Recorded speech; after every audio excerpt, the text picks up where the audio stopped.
Obviously, the that part's one of the most integral because that's what the money's relying on. And at the end of the day, you want you want that money as quickly as possible. Yeah, you want the money, and it's not like you can just make the call and being like, Tony, we're at 50%. Send me my cash. I use that analogy. We're at 80% right? now.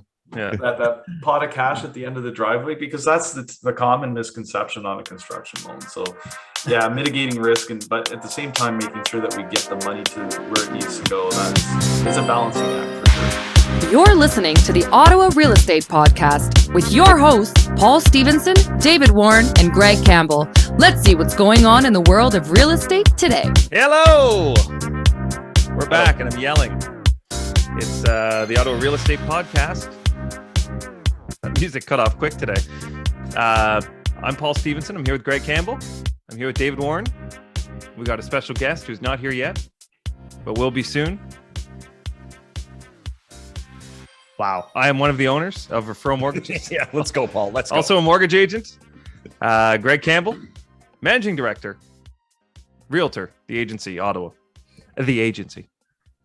And David Warren, owner, mortgage agent at Referral Mortgages. Gentlemen, how was the weekend? I'm going to skip I'm even going to skip the sponsors today. We'll do that at the end. Let's get right into it. Weekend was good. Anna was away. My wife was away on the girls' trip, so I had my kids running around with me Friday and Saturday. A little bit of play, a little bit of business, so it was pretty cool. They got to see about 3 properties, meet some people, and yeah, and then and that was about it. But I did, as we mentioned before we came on, Paul, I did a big open house, and no one came. Lonely, Greg. Very disheartening. That beautiful country property that I have, 232 St. Thomas Road, Vars, Russell.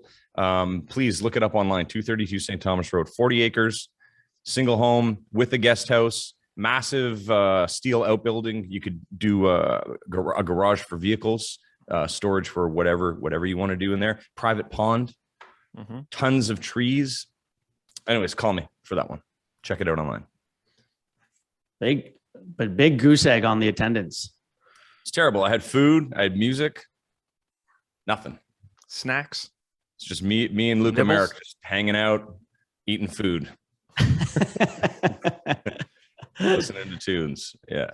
That's funny. And Dave, you had a party last weekend, didn't you? Up at the cottage? We had a little cottage shindig. Yeah, on Saturday. We haven't had one since we bought it in 2020. So we had a little band up there. We had nice. all the friends, kids and families up. It was a good time. Beautiful weather for it, so no complaints.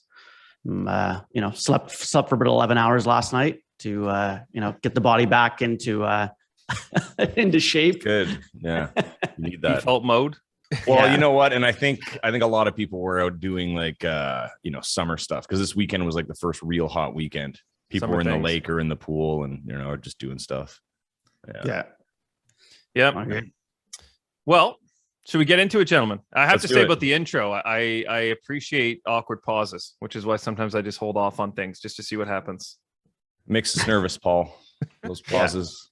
So we have a guest. We haven't had a guest in a while, actually, and we've been talking about bringing on a guest for many weeks. So we do have an amazing guest with us today, and I know people have been kind of asking us lots of questions about this, and we're happy to have Tony Cook with us today. So Tony Cook is the business development manager for Eastern Ontario for an organization called Pillar Financial Services. So Tony, welcome to the show. There he is, sitting on his farm. Yeah, it's rural themed, so as I'll get into it, but thanks for having me on. For sure. So maybe if you can, maybe just give our listeners an intro to yourself, Tony Cook, and then an intro into Pillar as well. Yeah, fantastic. Yeah. So for those of you who don't know Tony, I'm with Pillar Financial, BDM for Eastern Ontario. I do have a construction background. I spent 15 years as a general contractor, so I know the industry quite well. My kids really didn't want any part of it. I wasn't ready to retire, so I wanted to change and pivot and do something different. And lo and behold, Pillar came knocking at one point. And so for those of you who don't know, we're an alternative lender, and we have a focus clearly on, as you can see in the background, we do a lot of rural lending, rural first, but our real forte is construction finance, and we do a lot of residential construction finance. And it doesn't have to be rural. We do it inside the cities, a lot of infills. I know you folks do a lot of that. We focus on that. Broad scope all through Ontario. We don't have any real lending restrictions, with the exception of leased, Crown, and Indigenous. But yeah, I mean, 80 to 85% of our portfolio typically is construction finance. Pillar's been around we're coming up on 40 years actually. So next year will be 40 years. Second generation run family business. Very unique. We're headquartered out of Charlotte Lake, Ontario. So we've been talking a little bit about the cottage. So even if I can't be to the cottage and I have to go up to the office, it's not really too bad. The patio out back, it's right on Charlotte Lake. And I'll post the odd picture on Facebook and people will say, it must be nice, you're working from the cottage. And I'm like, no, actually, I'm working from the office. Yeah. No, that's great. I know, for those of you that don't know, Pillar focuses, like Tony said, solely on, primarily on construction mortgages. For those that are in the industry, you might have heard of them, or for some of you buyers. But I know it's a big challenge for borrowers and home buyers, to get construction financing. And the conventional banks, your big six, that the way they structure them from a qualifying perspective or from what's called a draw perspective. So as you're going through a construction project, your big six will typically have, different draw points, meaning points of time in which you can get funds for your build. So you have to get to 35% of the project complete, 65, and then 95% complete. And you're only getting money at that point. You're not getting any money in between. And so Pillar is, number one, really flexible on qualifying. As an example, just gave me an approval on a construction deal on Friday. It's a small construction company. They've only been in business for 7 months. So they incorporated in November of last year, and they were still able to do the deal for me with these borrowers. Whereas, your conventional bank, they're going to look for a minimum of 2 years history and the whole gambit. But in this case, Pillar will allow you to get construction funds on a regular basis. You can be, 10% on your project, 5%. I've had draws for clients at even 4%. You're kind of able to get money constantly flowing into your project. Because I'd say, coming from a construction background, Tony, that if you don't have money flowing into your project, you're kind of stuck, right?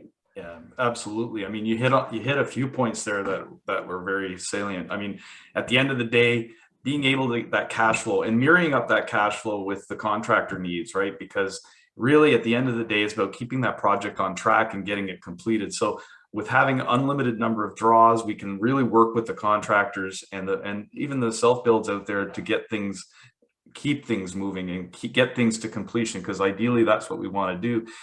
You mentioned, you're working with the builders, only have 7 months in the business, and that's fine too. We'll look at that. I mean, we can qualify that client looking at the background as well. We are able to have people that are incorporated use our services as well. So we try and keep it broad spectrum. Again, we've had about 40 years to develop what we think is a pretty good solution or platform for it. And a lot of the contractors that use us really love using the system.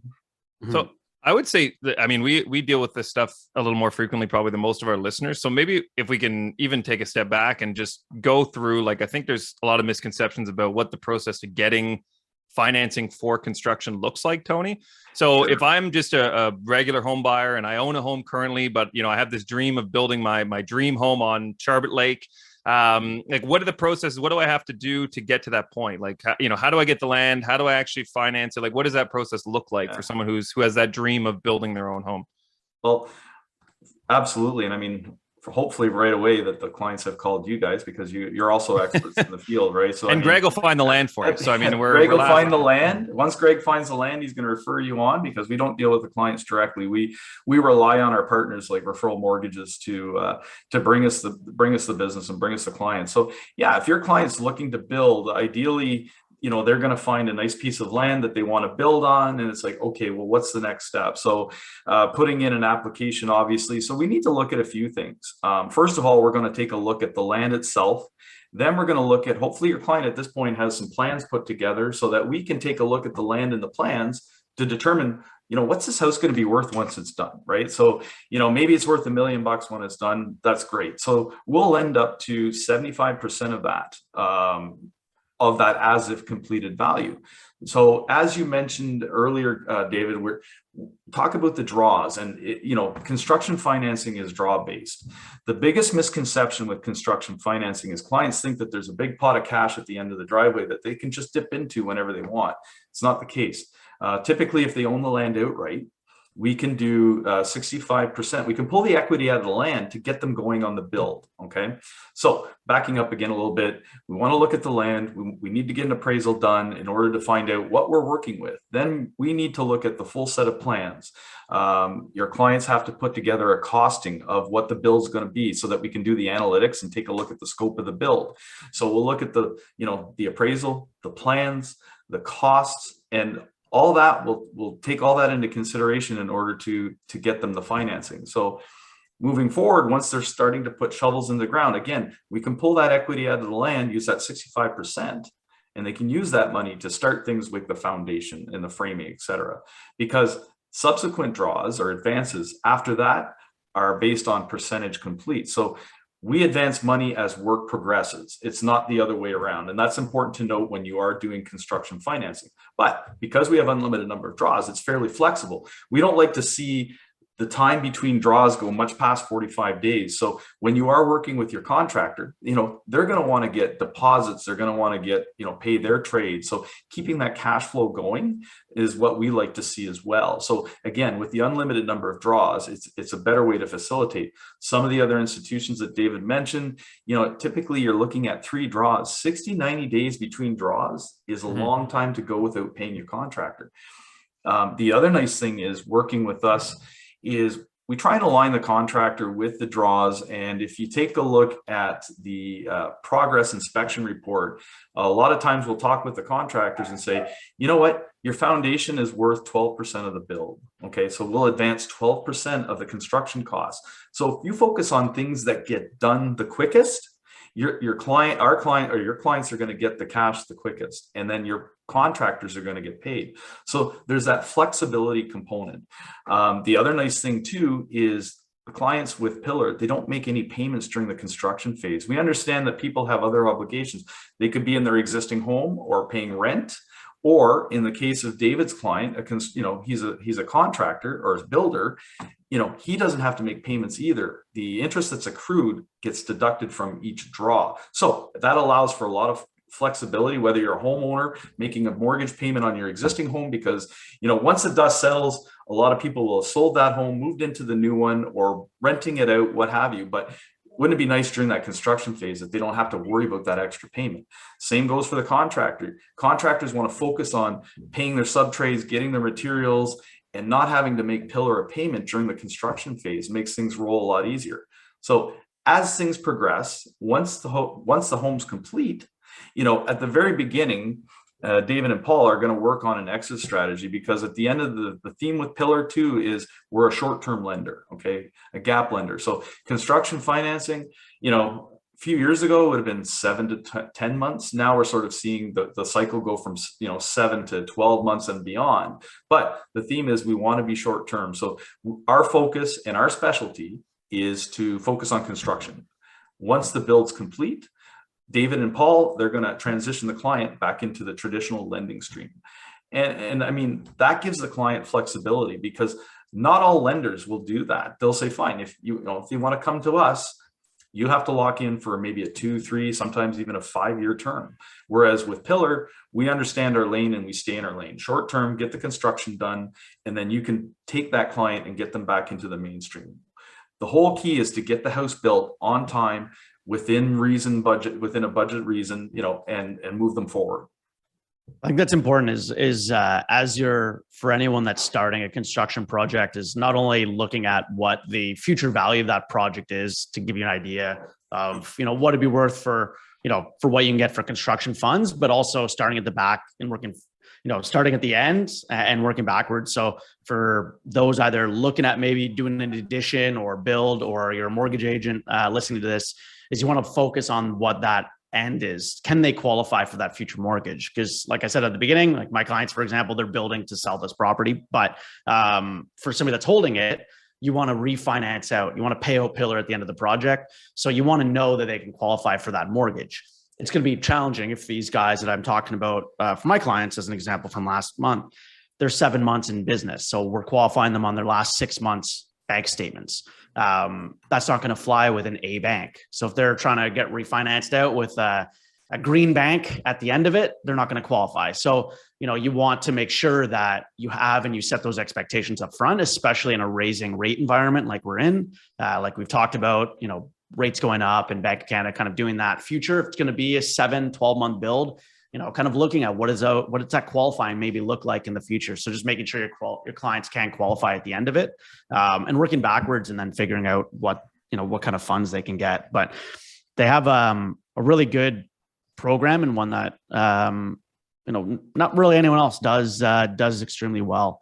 And I think, for those that are going out shopping, even with Greg looking at maybe something that's in rough shape, and needing some updates. Like I would imagine, I know this right now, there's a lot of inventory, but I imagine, Greg, you've been out shopping last year when the market's going crazy. You probably saw a lot of places that clients are like, well, I don't have too much money, or I don't have the money to do this big addition. I have enough for 20% down, but I'd like to do 200,000 addition, but I just can't manage it. I would imagine you probably always came across properties like that. Yeah. I mean, depending on the buyer, I mean, most of my guys that I work with just tend to kind of want things done. They just want to walk into a home and be like, oh, paradise, there's nothing to do. But I do have a few who are looking at stuff, and, it's, it's interesting. Yeah. Cause those of you that are even, that are looking at properties and saying, okay, well, I have 20% down, but I don't have funds for, doing an addition. That's where you can also leverage someone like Pillar. You can get that addition done, use them for that purchase. They can do that, plus improvement, if you will, for that, couple $100K or whatever. And then again, refinance back out with your traditional bank afterwards. So you don't kind of have to be fully restricted on what type of property you're interested in. Yeah, that's very cool. Tony, I know people probably have heard the term Tarion. Like we deal with a lot of, Tarion licensed builders and so on. If someone is, again, they're building for themselves, or like Dave's client who is a contractor, they want to do it on their own. Can you just explain as well the difference between, building with a Tarion license and building without one?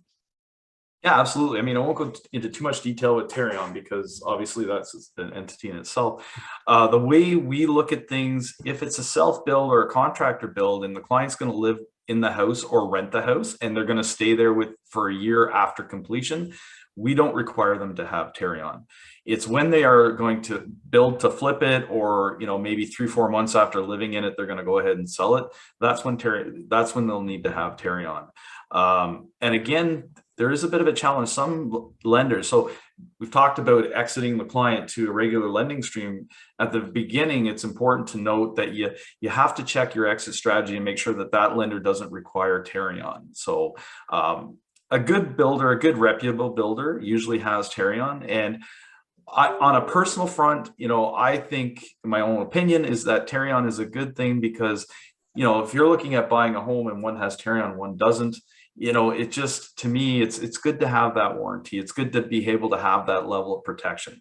But some people self-build, they're going to stay in the home. They know the home, and that's their choice. But in terms of Tarion, those are the parameters in which we look at it, and in which I think Tarion looks at it too. I think is it not kind of been put into law, at least in Ontario, that if you're building to live in, occupy, or as a rental, by law, you do not need Tarion, but if it's for resale immediately, by law, it has to have Tarion.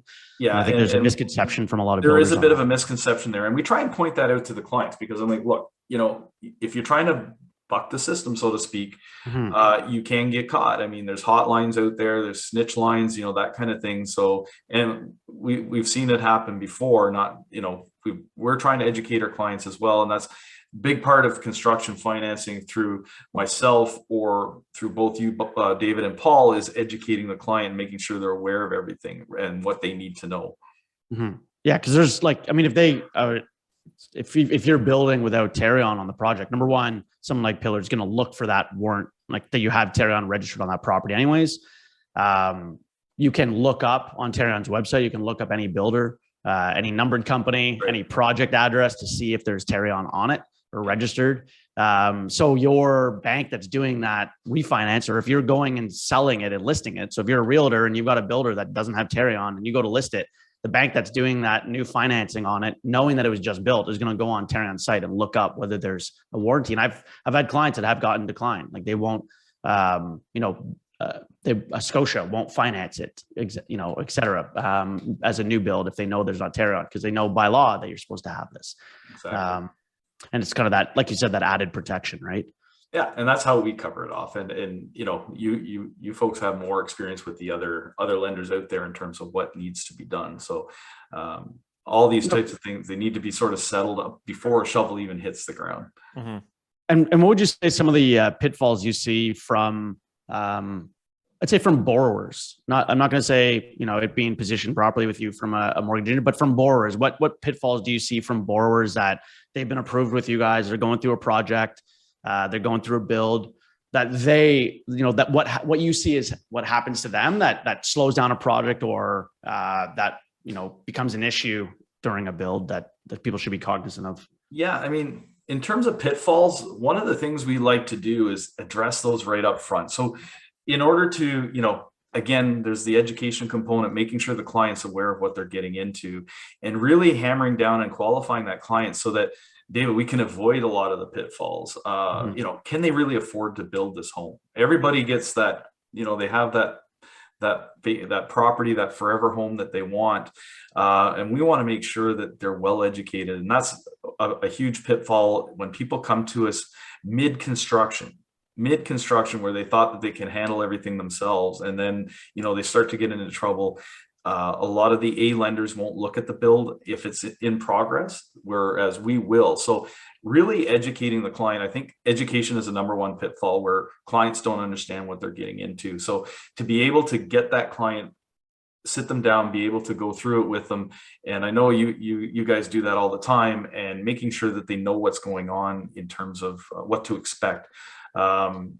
Cash shortfalls or just budget shortfalls are another big pitfall, understanding the budget. So up front, we want to make sure we hammer out all the financial details, because once that build starts, the client doesn't think about they don't want to think about the financing aspect. They're thinking about fixtures. They're thinking about the kitchen, the tile selections, all the things that go into the build, and hoping the schedule's on, and, is weather going to delay this? So we make sure that we, dot the I's and cross the T's when it comes to educating them and making sure all the financial stuff is in place and in order for them to move forward. Because the other pitfall with that is the cash flow, is making sure that the client has, contingency funds to bridge the gap between draws. Because again, remember I said that the advances are based on percentage complete or work that's been done. And sometimes the clients will have to dip into their own resources to bridge that gap. And I recommend, 25 to 30% of the overall construction cost, they have that money set aside.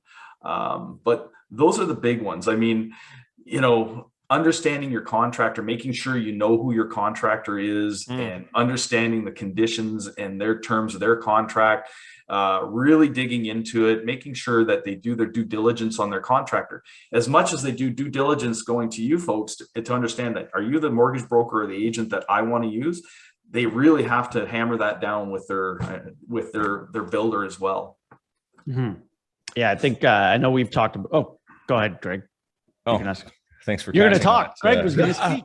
Do you find that, does that happen? I mean, I'm sure it doesn't happen frequently, but it happens. Like, people get halfway through a build, 3/4 of a way through a build, and then it's not working well, and they just have to bail on the whole thing. No, not if it's from the beginning, but yeah, there's been times where people have come to us mid construction, and that's when they've tried to take on too much for themselves and thought they could handle things. And it does happen from time to time. But we spend a lot of time there seeing what we can do to get them back on track, get them back into the groove and be able to finish, whether they need to, get money from us or refinance on their existing properties of that nature. When it comes to, if things fall off with the builder, yeah, that can be problematic. And a lot of times there's not much we can do there. I mean, home builders are at a premium right now. If you're mid-construction and your builder, and you have issues with your builder, yeah, there's a bit of a challenge there, because what are you going to do to finish that build? I mean, these contractors aren't sitting at the end of your driveway waiting to scoop up and save the day kind of thing. We're not there yet. I will say, Greg, I've definitely seen it a number of times, especially going into the pandemic, of people, using savings or leveraging a HELOC on their existing home to build, or liquidating investments.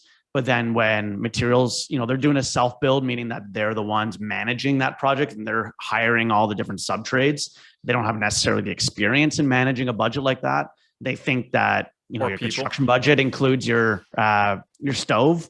So they go and get brand new Viking ranges and all that has nothing to do with any construction costs. And they're just, they're out to lunch, but they go through savings and HELOC, and then price of materials go up. We saw the price of lumber go up and everything, this past year. So even ones that I'm sure Pillar saw this a lot, that through then of having to get the house, luckily home prices were going up, that they could get it reappraised and probably access, additional funds to account for those raises. But I did see a number of clients come that had started a project that were out of money and needing to find a solution. But then in a case where they still owed back taxes because they didn't file because they were using those funds to continue the project to even get through it, and really up Schitt's Creek, and then really having to go even more private than what Pillar is to get that project finished. But really, I think the past, like where we saw an escalation in material costs for the past couple of years,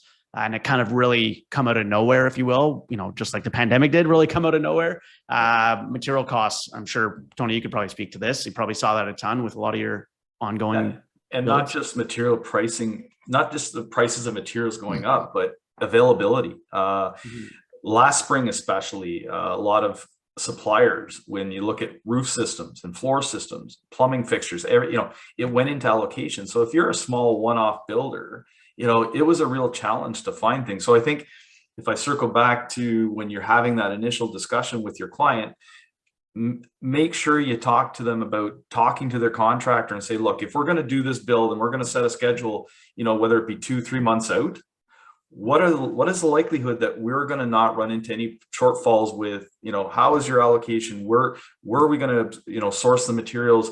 There's nothing worse than getting a foundation in and then not realizing you can't get floor joists. So that making sure, again, it's just attention to detail and making sure your contractor has that attention to detail, or the builder has that attention to detail, and that you don't stall the build because all of a sudden you can't get something. I mean, there's always going to be delays, there's going to be things that come up. That's just the nature of construction and building.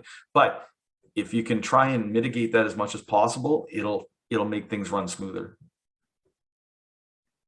Yeah, I think that's important. Whenever I'm working with anyone on a construction project, I always provide them in that initial conversation. Pillar has a great, and we'll post, we'll share it in the, on the YouTube link or description, but a PDF that shows the draw points. So the percentages to completion. So any early conversation, provide that to them. That way, when you're out speaking to your contractor, you can show them, okay, this is what each stage along the way is worth X. Like Tony said, digging the foundation, pouring the foundation, weeping tile and backfill, it's worth 12%. So 12% of your fund. So if you're getting $1 million, every 1% is worth 10,000, you break it all down. And so, then you're getting 120,000 for that foundation. You can kind of keep going. So it's kind of breaking that down and having those early conversations so that you as the borrower also understand what you need to be doing in order to get funds and what is being allocated to what. Because like you said, I think kind of otherwise you do get in those situations like Greg, like people running out of money because they're just not paying attention to what's there. And as time goes on, the more when you see projects stalled or not going anywhere, it's because a lot of times they're with a major bank and they're between draw points. They don't like the major banks don't care if you're stuck at 20% complete or at 50% complete. They'll only advance you money when you're at that 65 or at that 35. Yep. So it's really understanding that and so that you can keep moving through that project as quickly as possible. But and how much information do you require to, make sure that you know exactly where the build is at? Like if someone's saying they're at 50% complete, what do you need from that person? That's when we'll send the appraiser back out. So before we advance any funds, we do a progress inspection. So the appraiser is going to go back out, and it's not a full appraisal like he did from the start, or he or she does from the start, but they'll go back out. They'll take a look to ensure that, what the foundation is actually there before we advance on the foundation. They'll go back out to inspect. Yes, the framing's done. It's now, the roof on, it's actually been shingled. So they'll report back to us, which, within 48 hours, we're sending funds to the client's lawyer and they can continue on. Okay, cool. Yeah, that's that. We need to do that from a risk perspective as well. So, and how many appraisers do you have on staff basically? We don't use staff. We have an approved appraiser list on our website. So, there's pages of, depends. We have a bunch all over Ontario that we can use. So you just sort of tailor to the region. And I mean, as David and Paul can attest, I mean, the challenge these days still is finding an appraiser that can be done in a timely fashion. I think that's why Greg was asking. That's why I asked the question, because I just assumed that you just must have had a couple of guys that are ready to go. Yeah, well, we have an appraised list. We have an approved list, and those appraisers are well versed in how to look at not just, looking at a home, but being able to interpret plans and be able to put future value, because that's where, that as if complete, that's a future value. The risk is, okay, are we going to get to that future value? So they are well knowledgeable, well versed in doing that type of an appraisal for us. And typically we'll use that same appraiser. So, the one that does, or you always want to, they know the project. You don't want to be switching appraisers throughout a project. So the appraiser that does that future value, they already know the plans. They know what's supposed to be built. And so, they already know where the project is. So, when you're doing those draws, your broker's just calling that same appraiser. They're going out. They already know, they've been out there maybe less than a month ago. And so they can they're on site quickly. They already know the foreman that's there. They've already been introduced. So it's really is a quick process. And they're just taking that template that Pillar has that we provide up front of okay, this is what each draw is worth, or each step along the way. This is what plumbing's worth. This is what electrical rough-in is worth, final electrical. And they're just going through and analyzing the project and comparing their last report and notes to that updated. And like I said, within a day, they're getting us that report. We're flipping it into Pillar and funds getting released. But it's something where it is pretty quick. If you're getting somebody new out, then it's a long process. They're not sure. Wires are getting crossed because they're not, familiar with the project. But you kind of use that same person from start to finish, and it really does make for a quicker and more seamless process. Yeah, makes sense. Yeah, obviously that part's one of the most integral, because that's what the money's relying on. And at the end of the day, you want that money as quickly as possible. Yeah, you want the money, and it's not like you can just make the call and being like, Tony, we're at 50%. Send me my cash. I use that analogy. We're at 80% right? Now. Yeah, that pot of cash at the end of the driveway, because that's the common misconception on a construction loan. So, yeah, mitigating risk, but at the same time making sure that we get the money to where it needs to go. It's a balancing act for sure.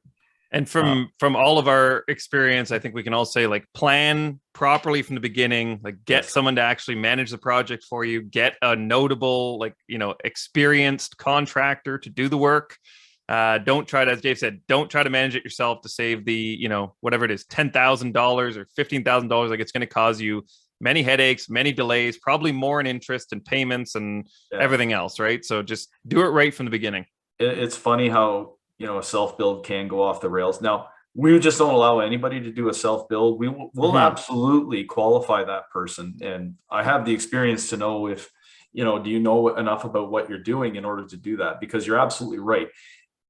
Trying to save that 10 grand can cost you 30, because and there was a case where and we took over the process for a mid build, and the framing package showed up and blocked the concrete truck to be able to pour the foundation. So these things, if you don't have the proper skill set for this, it can actually cost you money in the long run. And it's, the whole point of coming to us is that you're not going to attract builder. You are saving money, but you have to line things up properly, as Paul says.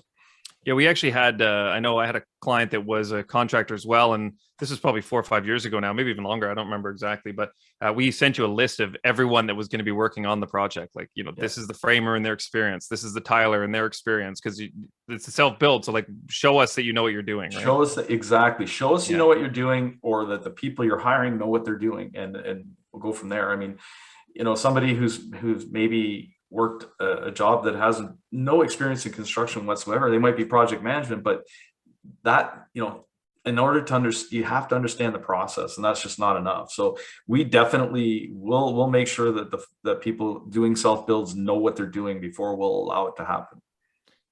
Now, what if you've watched a lot of HGTV? Does that qualify you as You know what? It's funny. We get a lot of questions, and years ago, somebody gave me the Mike Homes on Homes book, and I'm like, I hope you're not insulted. I said, no, absolutely. I want to know what the clients are out there and what they're reading and what they're getting into. Yeah. So there's a lot. A house being built in 30 minutes on the show. You just don't realize the lineup of trades down the street and how long it takes. And David, Paul, and Greg, you guys have been doing a podcast, about editing and stuff like that. So yeah, no, that doesn't, somebody watching an HGTV special doesn't qualify them to build a house. Yeah. That's awesome. Well, listen, Tony, we really appreciate you coming on, and obviously giving a little bit of background as to Pillar and kind of that construction process. I think for any of you listening, whether you're a mortgage agent, a realtor, borrower, I mean, don't be dismayed. Kind of sounds more complicated sometimes than it is. Just, really reach out to, like Tony said, a mortgage professional that knows this space, and they'll be able to help guide you and provide you those details up front, and be able to, really then pass that information along to someone like Greg that, can help you find that lot or that property that, an area that you're looking at building, and help you acquire that property to, tear down and build that dream. But it's really important to work with professionals and lenders like Pillar that really know what they're doing. Because there's a big difference between someone like them and your traditional bank with just, an advisor that, is helping, that's never done construction before and doesn't know that process. And it really does to save a couple thousand ends up sewering your entire project and costing you tens or even hundreds of thousands. It's the classic people cutting corners. Yeah. Yeah. Ending up in a nightmare. For sure. Exactly. Well, Paul, should we get in the mood boost? Yes. Tony, I know you've listened to the show, so you probably know that we do mood boosts at the end of each episode. Couple jokes, get people on the right track for their day. We actually had a few people. We had one comment last week. He said, "Can you guys please release the show earlier so I can listen to it on the way to work?" Oh, and to him, I say, "Listen to it on the way home." No, we the reason why we did that too is because we know everyone, like a lot of podcasts do release them first thing in the morning. So we wanted to actually release it at a separate time so that, people can kind of stagger their listening. So I have 4 today, maybe 5. We'll see how the first few hit again. Number 1, why do bees have sticky hair? Oh, that's a good one. Because they use a honeycomb. Yes. Use a honeycomb. Yes. Well, those are bad jokes for sure, right? Oh yeah. I had someone ask me, "Is this pool safe for driving?" I said, "It depends." This is one of my personal favorites. Once upon a time, there was a king who was only 12 inches tall. He was a terrible king, but he made a great ruler. And I'll end on this one. Number 4, what does a thesaurus eat for breakfast? Synonym toast crunch. Oh, yes. Synonym toast crunch. Yes. Wow. Great stuff. I liked it. Thank you to Tony for coming on. Thank you to Pillar as well for being such a great partner of ours. For educating us always and all the agents in the industry. Thank you to North Brew, northbrewcoffee.ca. If you use a promo code podcast, they're going to give you 20% off your coffee order. And also, if you're listening, please subscribe, please like, please review, share. comment, D. Charon, shout out. And we'll be back next week. Every show. Have a safe and happy Canada Day as well for everyone who's listening. And we'll be back next Tuesday. All right. See you guys. Thanks, everyone. Thanks for tuning in, everyone. We hope you enjoyed today's episode. Please remember to like, share, comment, and subscribe because we'd really like that.